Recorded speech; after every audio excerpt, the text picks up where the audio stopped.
Hoje gostaria de pensar um pouco sobre o desafio de viver uma vida de retidão. Quero basear nosso estudo no Salmo 119, nos primeiros 11 versículos, que dizem assim: Bem-aventurados os retos em seus caminhos, que andam na lei do Senhor. Bem-aventurados que guardam os seus testemunhos e que buscam com todo o coração. E não praticam a iniquidade, mas andam nos seus caminhos. Tu ordenaste os teus mandamentos para que diligentemente os observássemos.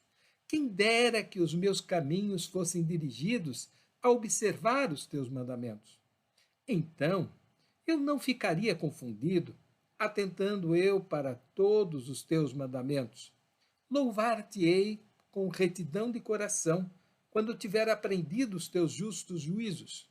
Observarei os teus estatutos, não me desampares totalmente. Com que purificará o jovem o seu caminho? Observando conforme a tua palavra. Com todo o meu coração te busquei. Não me deixes desviar dos teus mandamentos. Escondi a tua palavra no meu coração, para eu não pecar contra ti. Podemos conceituar retidão como viver a vida com honestidade, integridade, lisura ou probidade. É ter um caráter justo, íntegro, verdadeiro e sincero. A cultura midiática brasileira é permeada pela lei do Gerson, onde a virtude é obter vantagem de forma indiscriminada, sem se importar com questões relacionadas à ética ou à moral.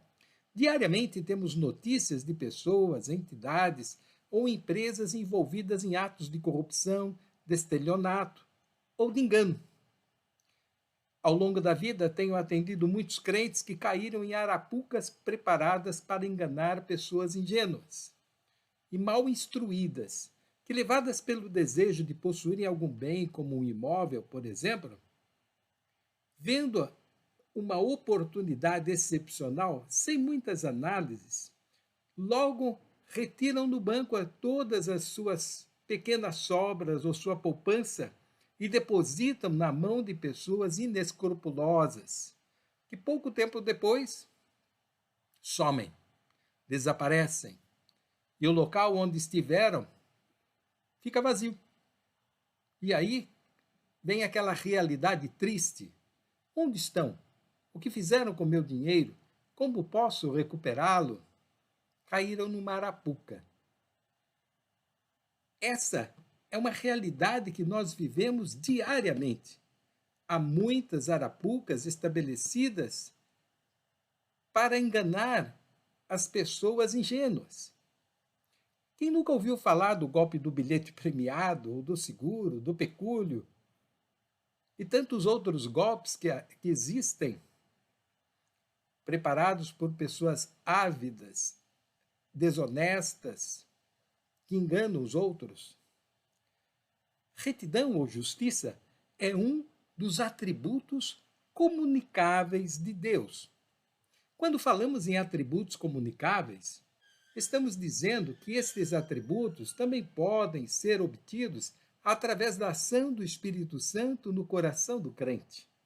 Na medida em que nós buscamos ao Senhor de todo o nosso coração, o Espírito Santo vai trabalhando a nossa vida e ele vai transformando a nossa vida e nos dando virtudes ou atributos que são semelhantes ao do nosso Criador. Quando falamos em atributo da retidão ou da justiça, estamos falando que Deus é plenamente justo e perfeito em sua retidão. Não há injustiça em Deus e dele não provém nenhum tipo de desigualdade. Ele é sempre correto e seus juízos são perfeitos. O Salmo 11, no versículo 7, declara: Por ser justo, o Senhor ama a justiça, os retos lhe contemplarão a face. Os 3 primeiros versículos do Salmo 119 dizem assim: Bem-aventurados retos em seus caminhos que andam na lei do Senhor. Bem-aventurados que guardam seus testemunhos, os que buscam com todo o coração. e não praticam a iniquidade, mas andam nos seus caminhos. Traduzindo essas expressões, podemos dizer assim: o Salmo 1 declara que é feliz aquele que age com retidão na sua vida. O versículo 2 declara que é feliz aquele que procura conhecer a vontade de Deus em todo o seu coração. E o versículo 3 declara que é feliz aquele que evita praticar o pecado, procurando fazer o bem, e assim ficar parecido com Deus em sua maneira de pensar e agir. É interessante como o salmista procura evidenciar a necessidade que temos de ler a Bíblia, procurando nela encontrar não apenas conhecimento intelectual, mas verdades espirituais que moldem o nosso caráter e nos conduzam à felicidade. Nos versículos 4, 5 e 6, temos as seguintes expressões: Tu ordenaste os teus mandamentos para que diligentemente os observássemos. Quem dera que os meus caminhos fossem dirigidos a observar os teus mandamentos. Então não ficaria confundido, atentando-me para todos os teus mandamentos. O versículo 4 declara que Deus concebeu orientações para os nossos relacionamentos com Ele e com as pessoas que nos cercam, os quais devemos seguir com o máximo cuidado. O versículo 5 demonstra a nossa fragilidade ou dificuldade para viver a vida seguindo integralmente os ensinos bíblicos. Há uma luta interior entre as nossas inclinações carnais e a orientação do Espírito Santo. O versículo 6 ensina que, se conseguirmos praticar os ensinos da Bíblia, jamais nos sentiremos inseguros, duvidosos ou frustrados nos nossos relacionamentos. Se nossos relacionamentos e negócios forem direcionados pelos ensinamentos divinos, seguiremos a justiça e a retidão.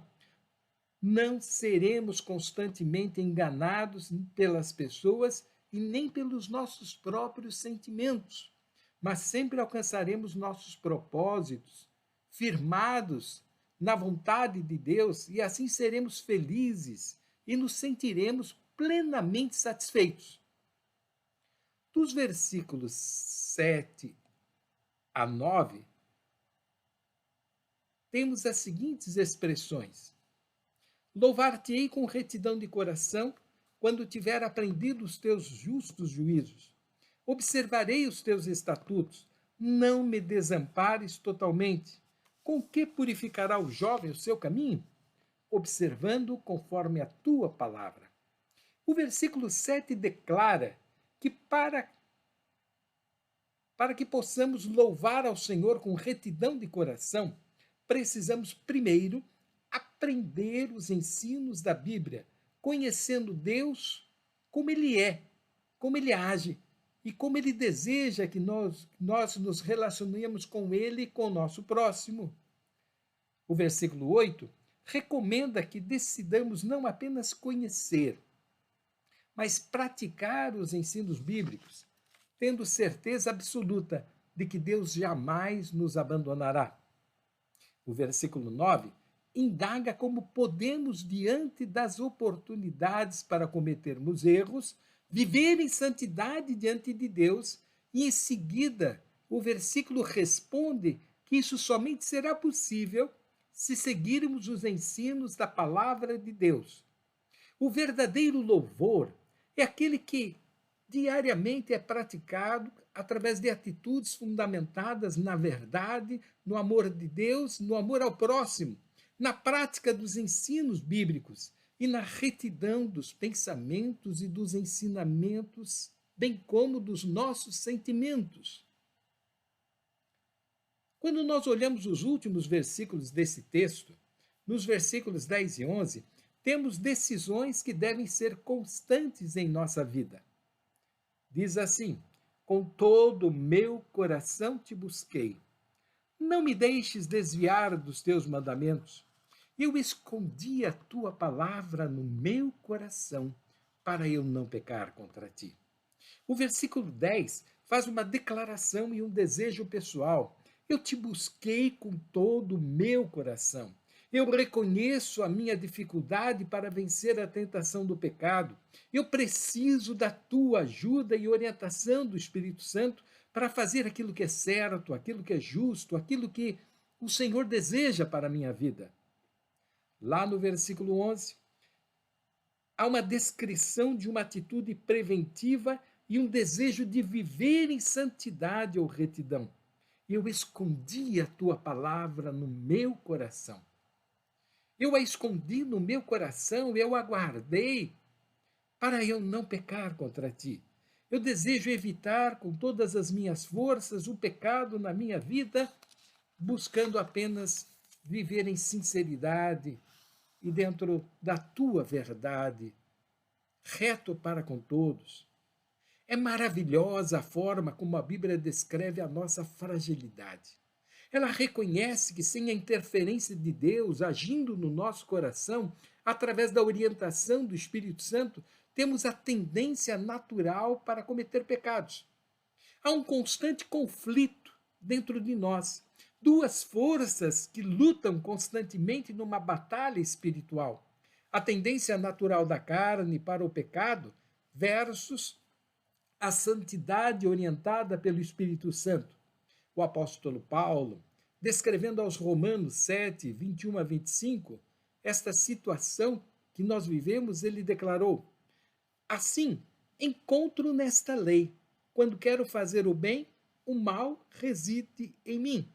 Porque, segundo o homem interior, tenho prazer na lei de Deus, mas vejo nos meus membros outra lei, que, guerreando contra a lei da minha mente, me faz prisioneiro da lei do pecado que está nos meus membros. Miserável homem que sou, quem me livrará do corpo desta morte? E aí ele completa de forma maravilhosa, dizendo: graças a Deus por Jesus Cristo, nosso Senhor. De maneira que eu, de mim mesmo, com a mente, sou escravo da lei de Deus, mas segundo a carne, sou escravo da lei do pecado. Para vivermos em retidão, precisamos permitir a ação divina sobre os nossos pensamentos e os nossos sentimentos. É uma decisão pessoal, renovável a cada dia, que nos conduzirá a uma vida de santidade e de justiça. Vivendo em retidão, alcançaremos a resposta de Deus às nossas orações. Mas não podemos nos esquecer que para vivermos em retidão, precisamos centrar a nossa vida na pessoa do nosso amorável Senhor Jesus. Jesus declarou em João 14,6: eu sou o caminho, eu sou a verdade, eu sou a vida. Ninguém vem ao Pai senão por mim. Também, o Salmo 84, versículo 11, declara: porque o Senhor não negará bem algum àqueles que andam em retidão. Quero concluir lembrando as palavras de Jesus lá em João, no capítulo 15, nos primeiros versículos, que diz assim: eu sou a videira verdadeira e meu Pai é o lavrador. Todo ramo, estando em mim, não der fruto, ele o corta, e todo o que dá fruto ele limpa, para que produza mais fruto ainda. Vocês já estão limpos por causa da palavra que lhes tenho falado. Permaneçam em mim, e eu permanecerei em vocês. Como o ramo não pode produzir fruto de si mesmo se não permanecer na videira, assim vocês não podem dar fruto se não permanecerem em mim. Eu sou a videira. Vocês são os ramos. Quem permanece em mim e eu nele, esse dá muito fruto, porque sem mim vocês não podem fazer nada. Se alguém não permanecer em mim, será lançado à semelhança do ramo e secará, e o apanham, lançam no fogo e o queimam. Se permanecerem em mim, e as minhas palavras permanecerem em vocês, pedirão o que quiserem, e lhes será feito. Nisto é glorificado meu Pai, que vocês deem muito fruto, e assim mostrarão que são meus discípulos. Como o Pai me amou, eu também amei vocês. Permaneçam no meu amor. Se vocês guardarem os meus mandamentos, permanecerão no meu amor, assim como também eu tenho guardado os mandamentos de meu Pai, e no seu amor eu permaneço. Tenho-lhes dito estas coisas, para que a minha alegria esteja em vocês e a alegria de vocês seja completa. Eu quero concluir. Meu amado irmão, minha querida irmã, você tem procurado viver a sua vida em retidão. Quando nós falamos em retidão, estamos falando que nós devemos ser sinceros, que nós devemos ser verdadeiros, que nós devemos reconhecer muitas vezes as nossas falhas e aprender a pedir perdão. Que quando nós vamos realizar um negócio, nós devemos mostrar a outra parte as vantagens e as desvantagens do negócio.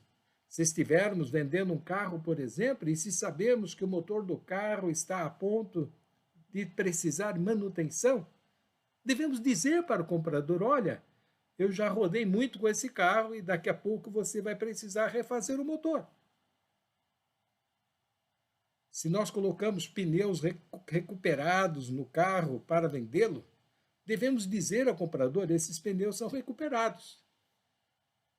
Talvez isso seja difícil, e talvez você esteja dizendo: mas pastor, se eu fizer isso, eu não vendo o carro.